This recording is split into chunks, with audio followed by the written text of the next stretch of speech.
I'll be showing you guys the best settings for Venom for PC, PS5, and Xbox. And the reason why it's just not one specific setting for all three of them is because of the controller inputs delay differences that they all have. For example, the PC and controller can be overclocked for lower input delay and faster response time. But on console, you cannot overclock your controller. You can only tweak a few options within your console settings and your monitor to improve it. But that's it. And that's why I will be showing you different sensitivities and tweaks. If you enjoyed this video, make sure to hit the like and subscribe. It will really make my day. I'm on the road to 500 subscribers. I'm just a small channel and trying to grow. Thank you in advance. Right now I'm on PC and I will be showing you guys my settings briefly. So on horizontal, I got 265 and vertical, I have it to 250.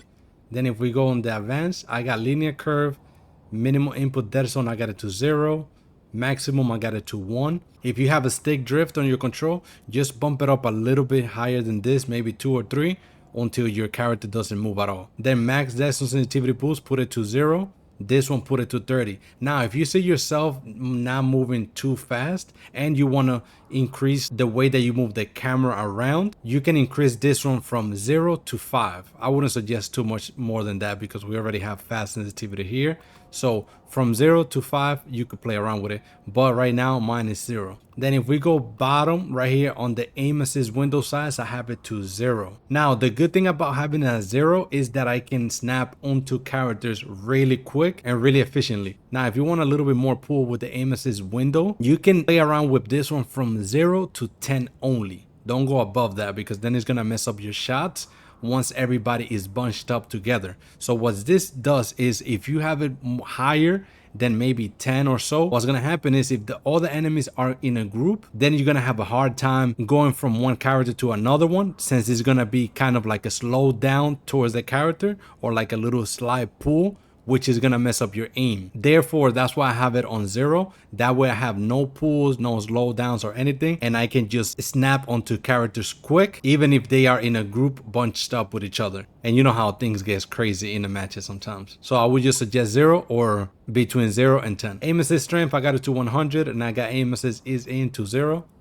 Then if we go here, oh, this one is really important. Make sure to have this one to crosshairs, and also make sure to change the color. You wanna go to advanced, and then you go all the way down to color and make it green, bro. Trust me, it's gonna make the best difference of it all. And you're gonna be able to see it easier, and it's also just satisfying. Then you wanna navigate to hold to swing and easy swing. This too should be off, guys. It's gonna give you more control while you're swinging around the map, because if you have it to easy swing, it's just gonna get you in situations that you might get stuck on certain places and you don't want that. I myself, I'm still getting used to it as well, but I'm loving it day by day. So yeah, make sure to have it off. And if you haven't gotten used to it, make sure to get used to it. Now, if we navigate all the way to controller settings, this is how I have my button layout. Let me show you a quick demonstration. So for my shooting, I have it to R1. For my shielding, I have it L1. That's to shield. Then I have my swing for L2. Right there, that's that one. I don't have anything for this one right here, which is R2. Let me know in the comments below what should I set this one to. I have my grab to, I believe this one is L3. So I just push it forward and then it does that movement. And then I have melee for R3 as well, that I just melee with that. I just hold it. That way I don't have to let go any of my sticks at all. And for jumping, of course, I have the paddle in the back, which is A to jump, which is on the bottom left. That way I don't have to let go any of my buttons at all when I'm playing. This is the PS5 SCUF controller, and if you have more paddles in here, which it could be the Elite controller or any other controller that have paddles, it will be a perk if you utilize all of them as well, since this game has a lot of abilities for many other characters as well too. That's all I would say. If you're gonna play this game with a control, make sure they have paddles in the back. It's gonna make your life way much easier. And also, if you want to play on way higher sensitivity and still be accurate at the same time, make sure to get control freaks, and these ones are the vortex and they are the low ones. You could still get the tall ones as well, but I prefer this one if you're going for control freaks. It's gonna make your life easier when tracking an opponent. Display setting, this is what I use. Usually I play on borderless here and there, but sometimes I go back to full screen and I play on a 4K monitor. This is what I have in NVIDIA DLSS native. Low latency, I recommend you if you turn it on. Graphics too low. Also, if you go in the search bar and search graphics settings, I have the hardware accelerated GPU scheduling to on. This reduces latency and improves performance. Just note that if you turn this one on, you will need to restart your whole PC again so it can take effect. And I also have my controller overclocked as well. As you can see right here, filter on device 8000, which means that my PS5 controller is overclocked to the lowest input delay. If you're wondering how to overclock your controller to the lowest input delay, you can check out my other video that I'm about to put right there on the top on the link, and I'm also going to put it on the description below. That way you can see it in detail on how to do it for the PS4 controller and for the PS5. And for those of you that want the best mouse and keyboard settings for Venom, make sure to go check out my brother's channel, Aries. He's one of the best Venom players in mouse and keyboards out there, and he has a full guide on him with tips and tricks. I will leave his channel link on the description below and also pin as a comment. These are the Venom settings on the PS5. I will also be showing you some tweaks on the console itself. That way you can lower your input delay on your PS5 controller as well right after this. So horizontal, I got 280. Vertical, I have 280. And then advanced, same thing. Linear, curve.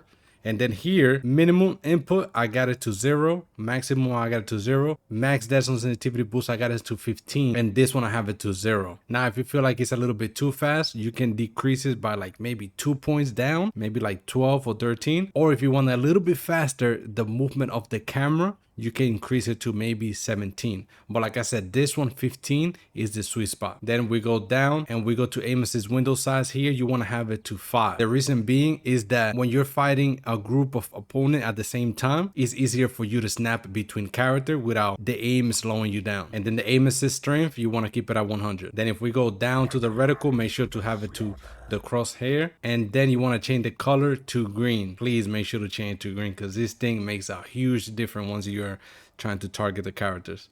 Then if you want to go all the way down here, make sure to have hold to swing off and easy to swing off as well. That way you have full control whenever you swing, and that way you don't get stuck anywhere by mistake. So have it off.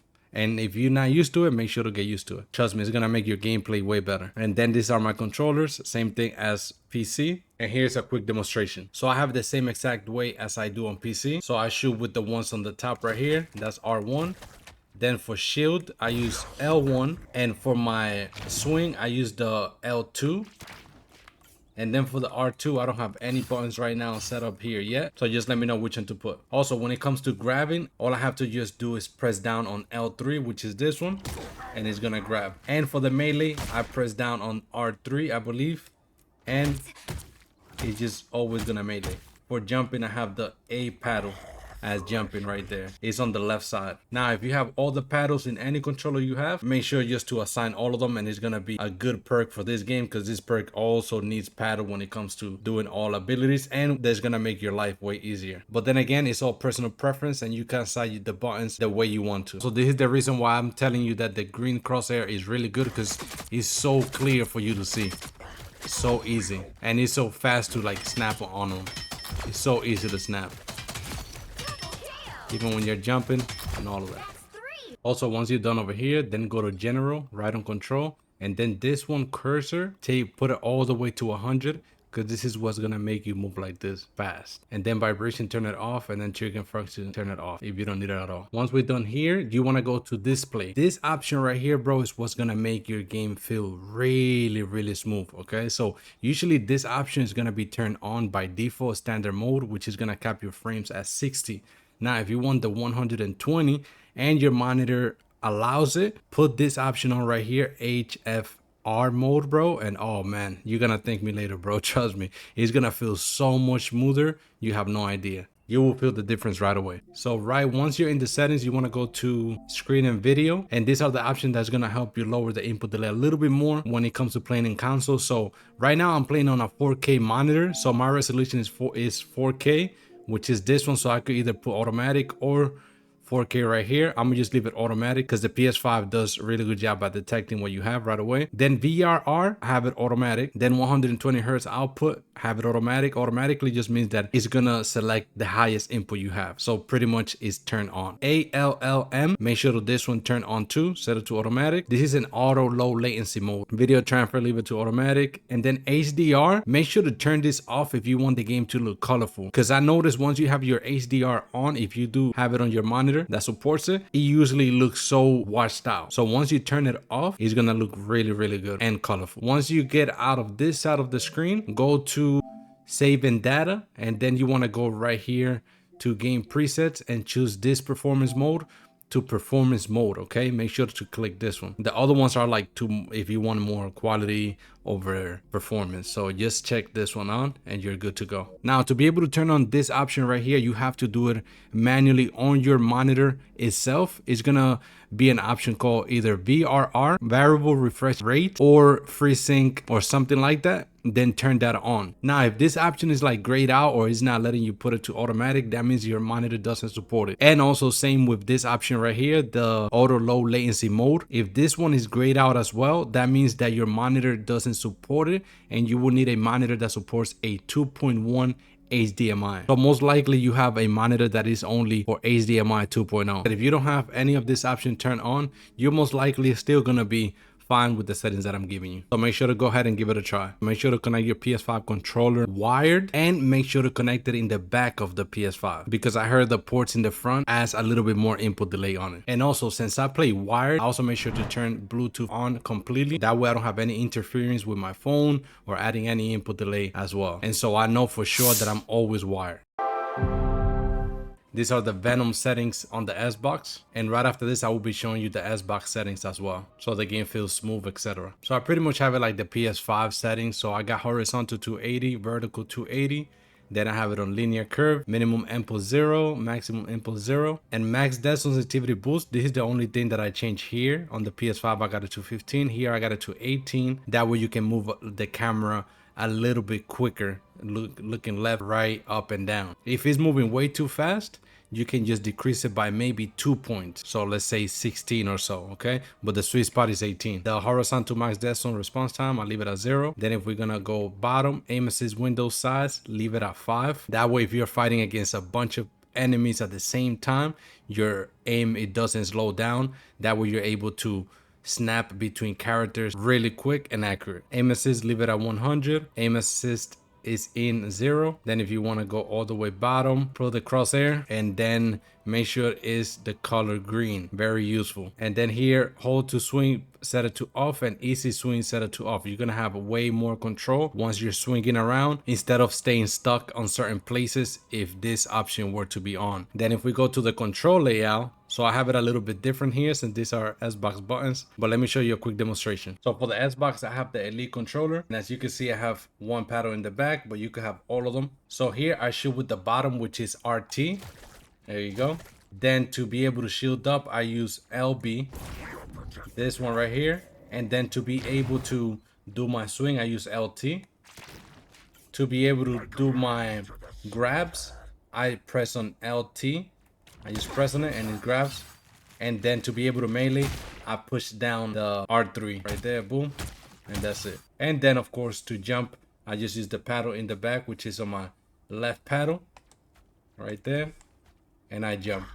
Now I could do any mobility that I want to without letting go any of the button, and it's way easier for you while you're playing. That way you don't have to miss any shots. It's pretty good with the swings as well. You could just go up, and the green arrow is the best because you can see really clear at all times.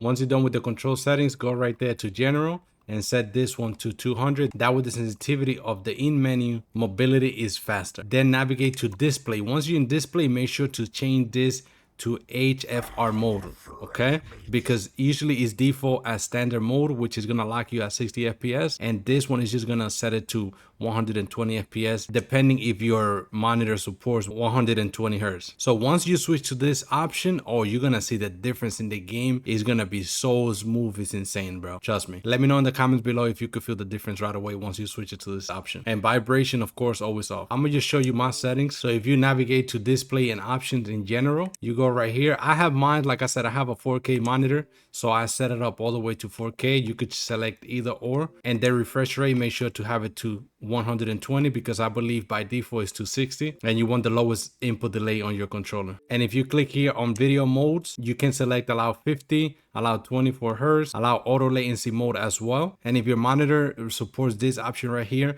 variable refresh rate, make sure to turn it on. That way you have way less input delay on your controller as well. And like I said, if your game for some reason is looking washed out and you have HDR on, you can just take it off from here and it's gonna look even way more brighter and more colorful. If you do not have any of these options available and they are just grayed out, most likely your monitor doesn't support it. You will need a monitor that can support a 2.1 HDMI port. And also for the lowest latency on the control, make sure you're always connected wired, and make sure you always connected in the back of the S box as well. Anyways, go ahead and try these settings and let me know if it works out for you. And I appreciate any feedback. If you have any other ways to lower the latencies on consoles, you can also put on the comments below, and it might help other people's out there as well. And I would really greatly appreciate it. Born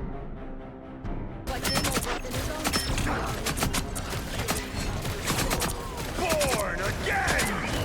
Their team's capture progress has passed the halfway.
Looks like the mission area is yours to capture now.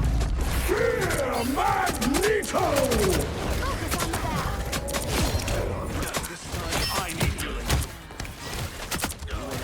Never come out of the ocean. Your powers are mine! Our enemies are here.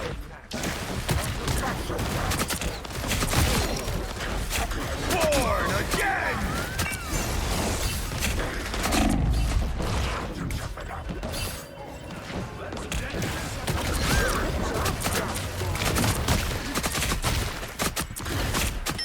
Double KO. You've captured more than half of the mission area. Keep going. Born again! On your six.